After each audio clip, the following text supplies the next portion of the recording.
السلام عليكم ورحمة الله وبركاته.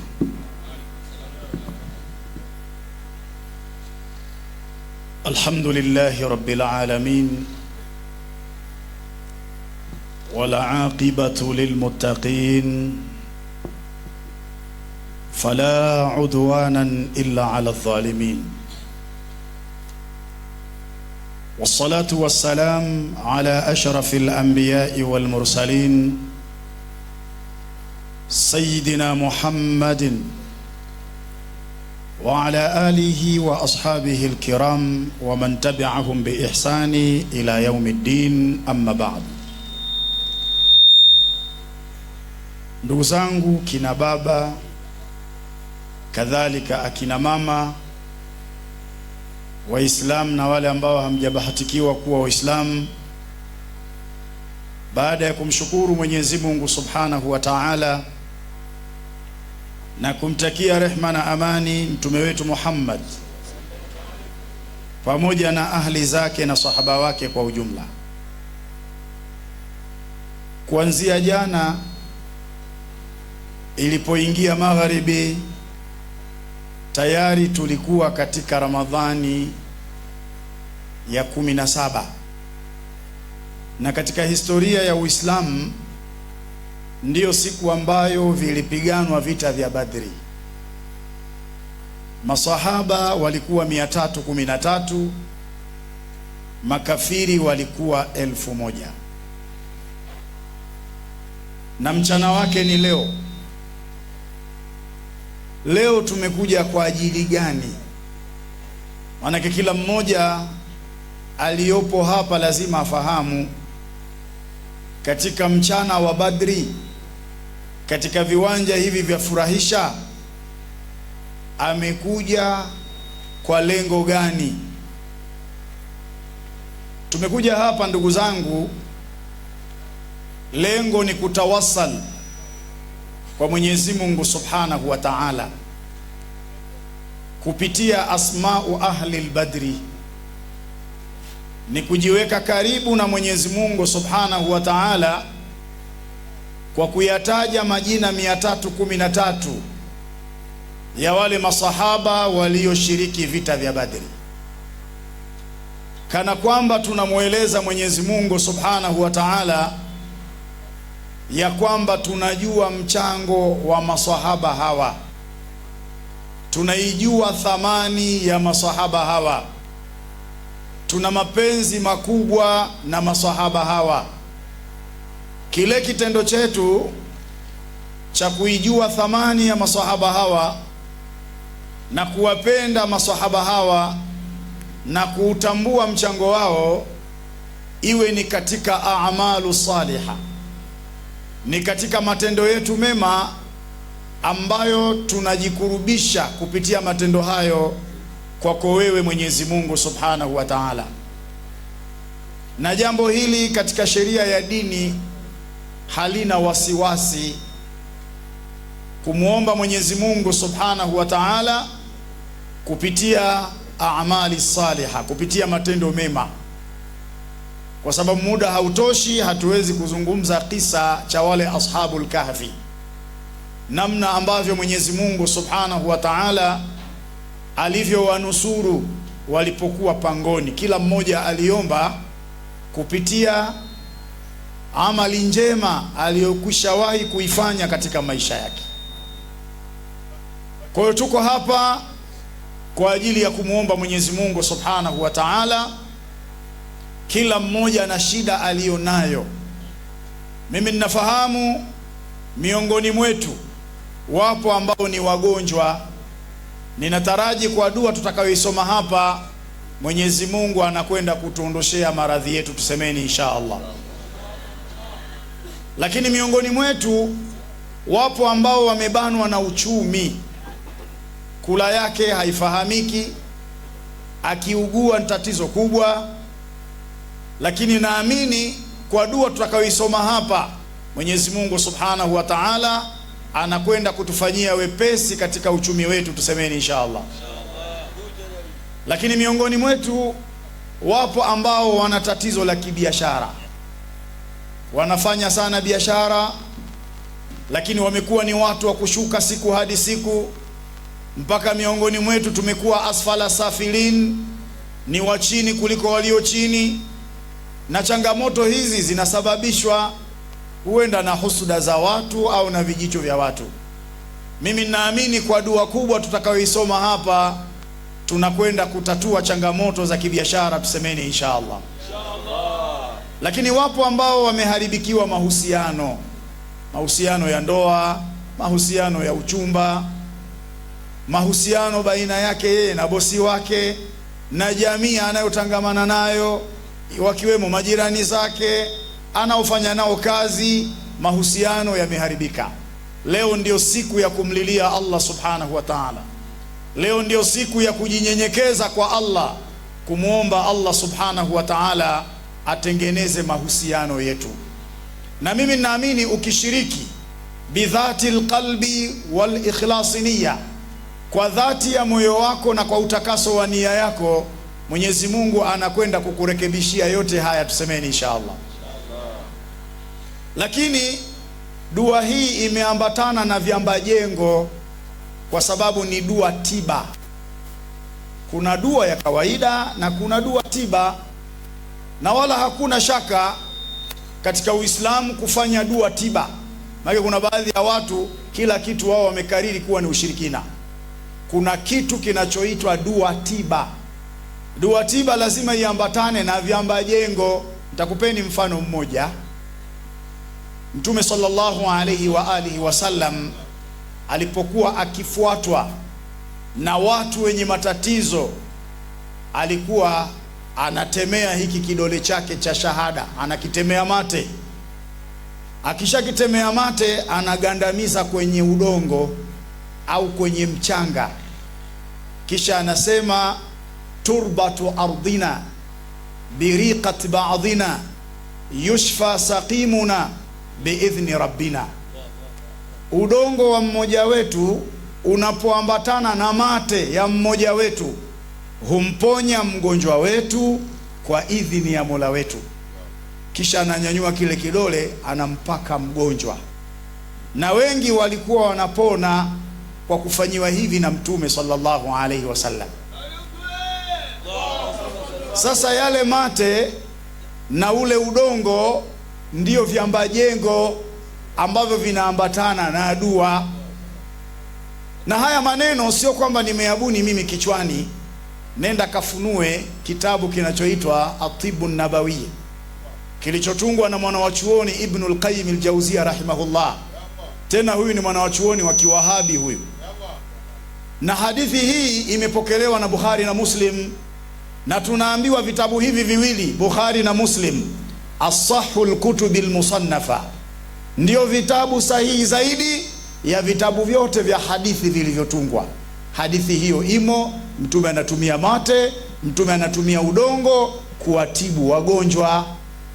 Kwa hiyo msikaririshwe, msiwe kama Baba Kasuku, chembicho cha Sheikh Shabani Juma wa Arusha. Mwanake Kasuku akisikia tu sauti yeye anaiga. Tusiwe hivyo. Samani kidogo Mheshimiwa Sheikh, niwe radhi. Tunaomba wale ambao wanahitaji kujiandikisha kwa ajili ya ngamia waende kwenye ngamia alipo. Kuna mtu pale maalum atawaelekeza. Wakati Sheikh anatoa maelekezo, nenda kajiandikishe pale ili kila kitu kiende sawa.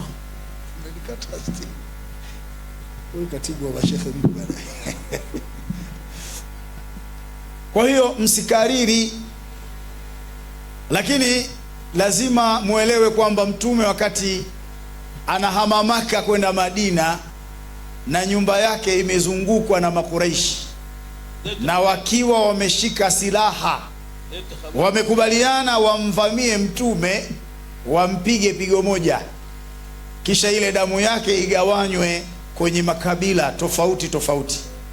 Lengo lao wasijue ni kabila gani ambalo limehusika kumuua Mtume sallallahu alaihi wasallam. Na Mtume anatakiwa apite, aende kwa Sayyidina Abi Bakari, waanze safari ya kwenda Madina. Nini alichokifanya Mtume sallallahu alaihi wasallam? Mwenyezi Mungu alimpa ilham, akamwambia utapita mbele yao, hawatokuona hao. Chukua mchanga, soma aya ya 9 katika surati Yasin.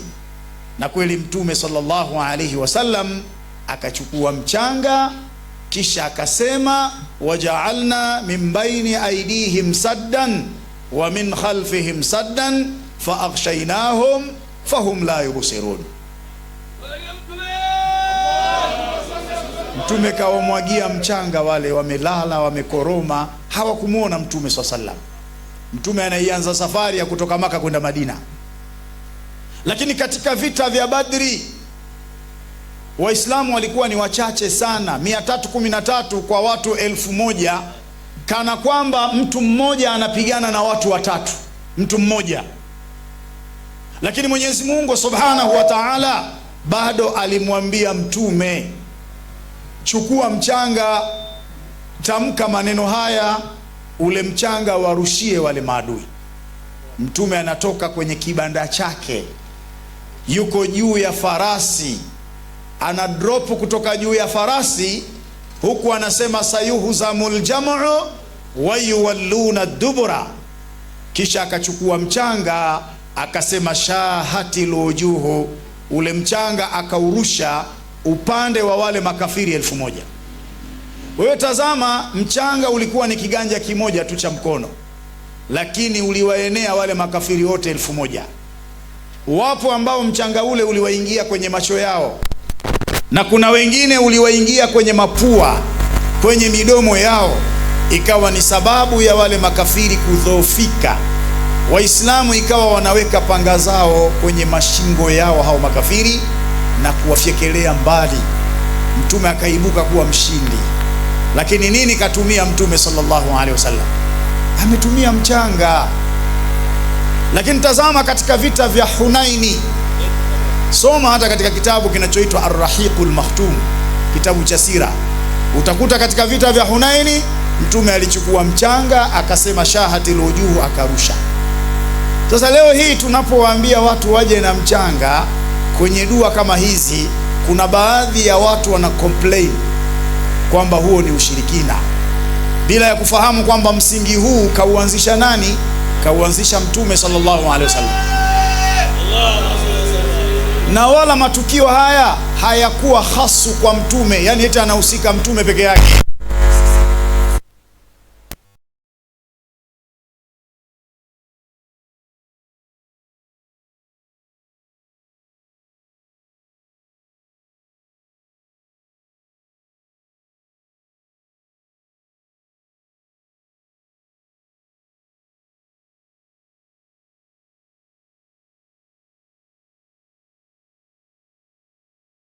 Sasa watupe dalili Mtume sallallahu alaihi wasallam alipotumia mchanga wakati anahama Maka kwenda Madina, tukio hilo lilikuwa linamhusu yeye, sisi hatuhusiki kufanya hivyo. Watupe dalili hiyo.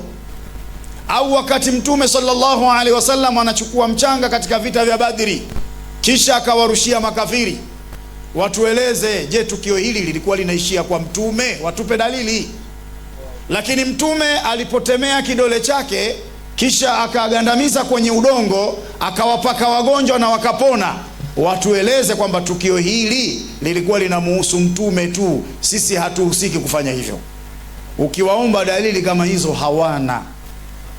Sasa nilipendelea niyaseme haya kwa sababu watu tumewaambia leo waje na mchanga, na hiyo michanga mliokuja nayo, dua itakapoanza shika kwa mkono wako wa kulia, kwa sababu Mtume sallallahu alaihi wasallam wakati anahama Maka kwenda Madina alishika kwa mkono wake wa kulia akawarushia makafiri, na wakati wa vita vya Badri alishika mchanga kwa mkono wake wa kulia akawarushia makafiri. Kadhalika katika vita vya Hunaini, na hata pale alipokuwa anatemea kidole mate kisha anagandamiza kwenye mchanga na kuwapaka wagonjwa, kidole kilichotumika kilikuwa ni kidole cha mkono wa kulia.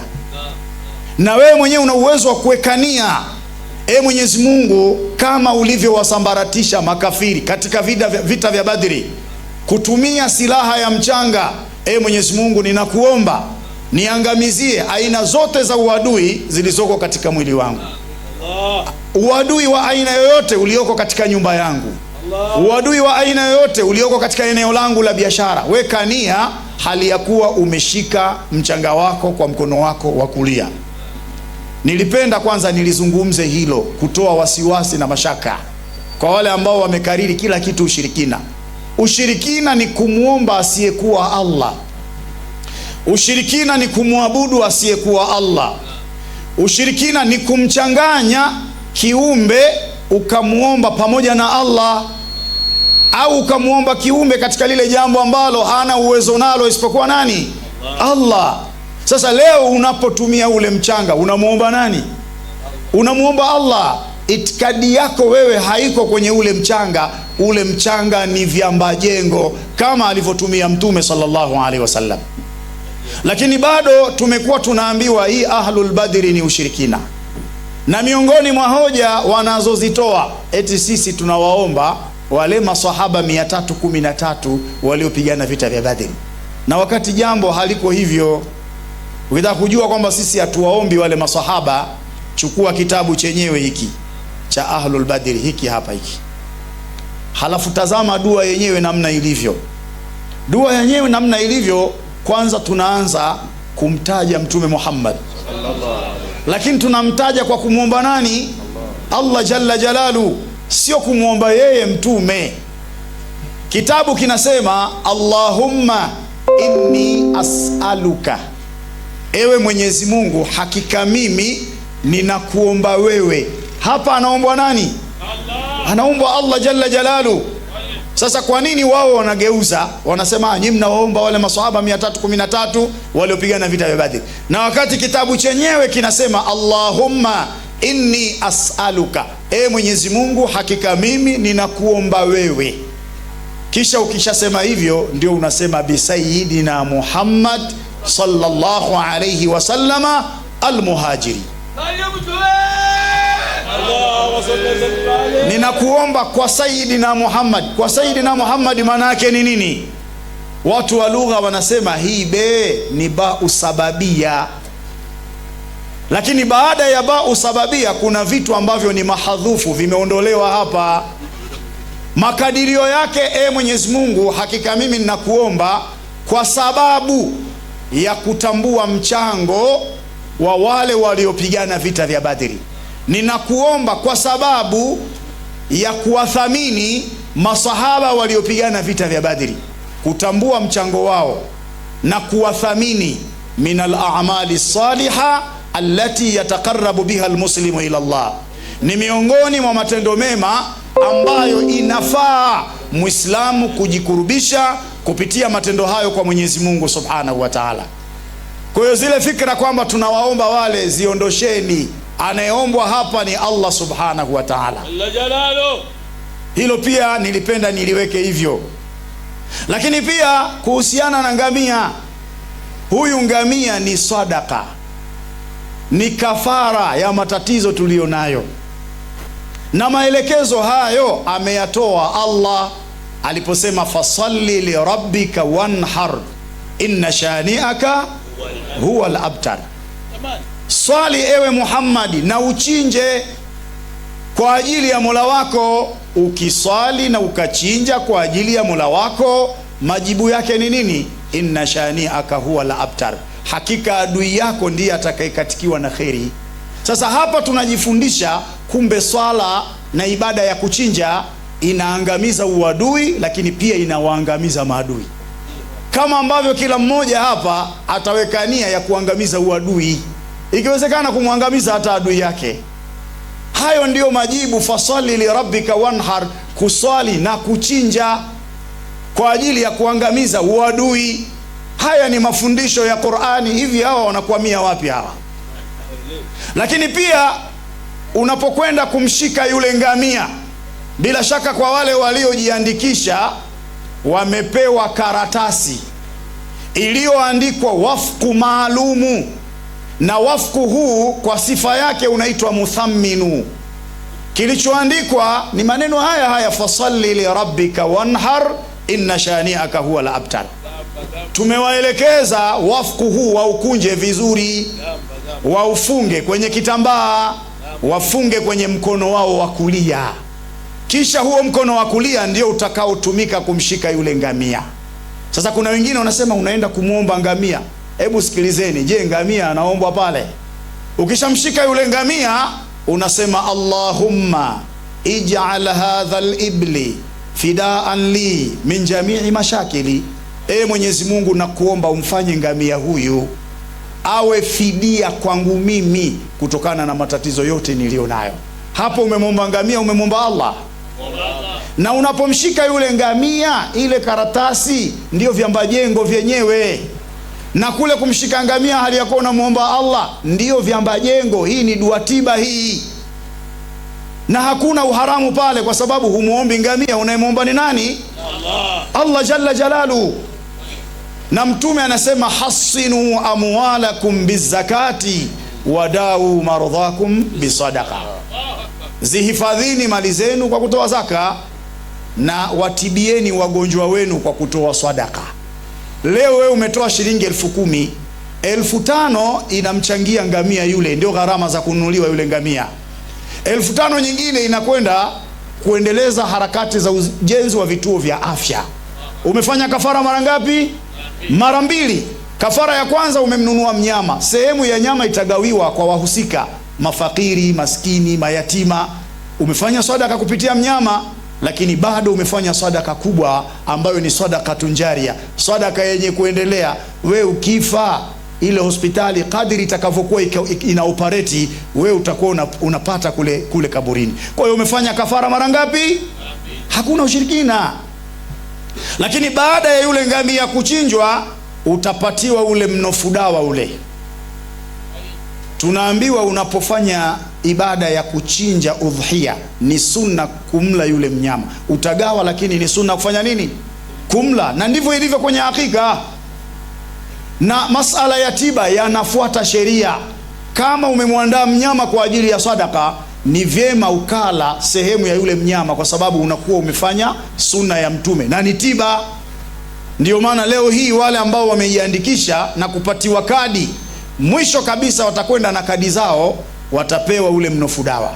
Sasa ukishaupata ule mnofu dawa, utakaporudi nyumbani, wewe nunua nusu kilo yako ya nyama, iwe ni ya ng'ombe, iwe ni ya mbuzi, pia changanya na huo mnofu dawa huo.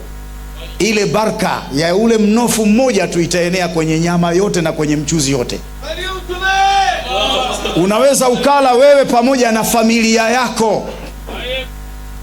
Mtume aliposomea maji hakusema swala hili linakomea kwenye kusomea maji tu. Unaweza ukamsomea mnyama na yule mnyama akawa ni tiba. Unaweza ukasomea ubwabwa na ubwabwa ukawa ni tiba. Unaweza ukasomea udongo kama alivyofanya Mtume, udongo ukawa ni tiba. Kwa hiyo ile nyama inakuwa ni nyama tiba. Ndio maana tunasema ni mnofu dawa. Kwa hiyo kwa wale ambao hawajajiandikisha, hawa walikuwa hawajui habari hizi, kama alivyoelekeza katibu wa baraza la mashehe Sheikh Masasi, Sheikh Othman Masasi, waende pale, utalipa shilingi 10,000, utapatiwa kadi yako, utapewa na ile karatasi ya kufunga mkono wa kulia, utapewa na karatasi ya manuizi itakayokuongoza wewe kumshika yule mnyama. Kwa jambo tunalolifanya hapa ni jambo kubwa, na hii ni dua kubwa, na dua kubwa huwa inaondosha mambo makubwa. Wala usikate tamaa, uwe na imani, uwe na yakini. Dua kubwa inaondosha makubwa. Siku moja Mtume sallallahu alaihi wasallam alikuwa anawaeleza maswahaba wake hali anazozitumia Mwenyezi Mungu kuwajibu maombi waja wake. Akazitaja hali ngapi? 3. Lakini moja katika hizi hali 3 akasema imma an yasrifa anhu minasui mithlaha. Ukiomba dua, Mwenyezi Mungu anaweza kukuondoshea mabalaa, matatizo yanayolingana na ukubwa wa dua utakayoiomba. Kwa hiyo kumbe dua kubwa huwa inaondosha matatizo makubwa. Dua kubwa inaondosha mabalaa makubwa. Mtume alivyowaambia hivyo, masahaba wakamwambia idhan nukthira ya Rasulullah, ikiwa ni hivyo basi tufanye wingi wa kumwomba Allah, tufanye zile dua kubwa kubwa. Mtume akawaambia fallahu akthar, nyinyi mkiongeza Allah naye anafanya nini? Anaongeza. Kwa mimi nataraji kwa dua tutakayoisoma leo hapa, Mwenyezi Mungu anakwenda kutuondoshea mazito tulionayo, tusemeni inshallah. Na hasa ukizingatia dua hii tunaifanya ndani ya mwezi mtukufu wa Ramadhani. Miongoni mwetu tuko katika saumu na Mtume anasema ndani ya mwezi wa Ramadhani, ad-da'awatu mustajaba was-sadaqatu maqbula, dua hujibiwa sana na sadaka hukubaliwa sana. Kwa hiyo wewe ambaye ulikuwa bado unazengazenga, unataataa kuchangia vituo vya afya, wallahi ondosha athari za ubakhili katika nafsi yako, toa, kwa sababu ndani ya mwezi mtukufu wa Ramadhani as-sadaqatu maqbula, sadaka hukubaliwa sana.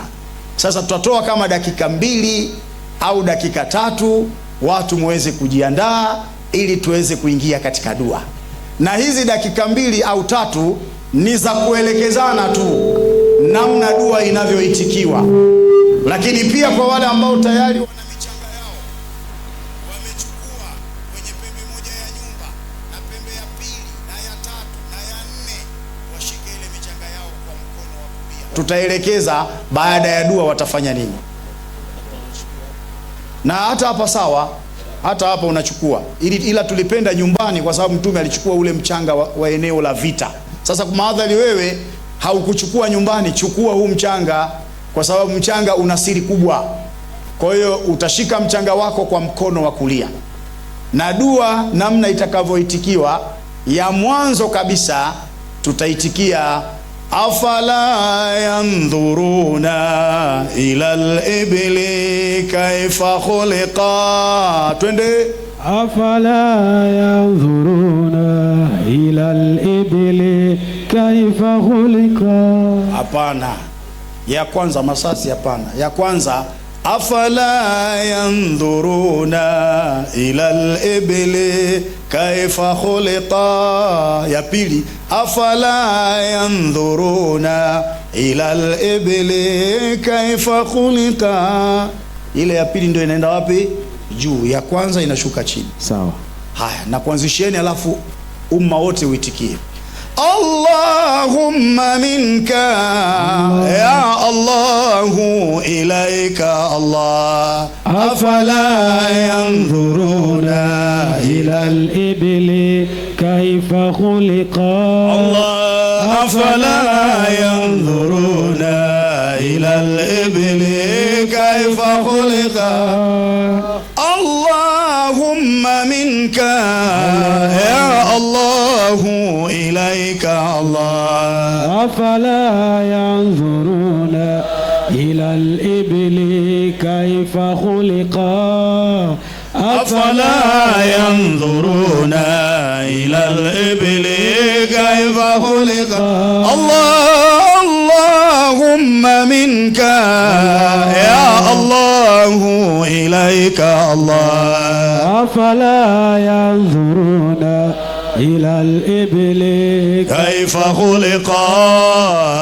afala yanzuruna ila al-ibli kaifa khuliqa. Hicho ndio kitikio chetu cha mwanzo.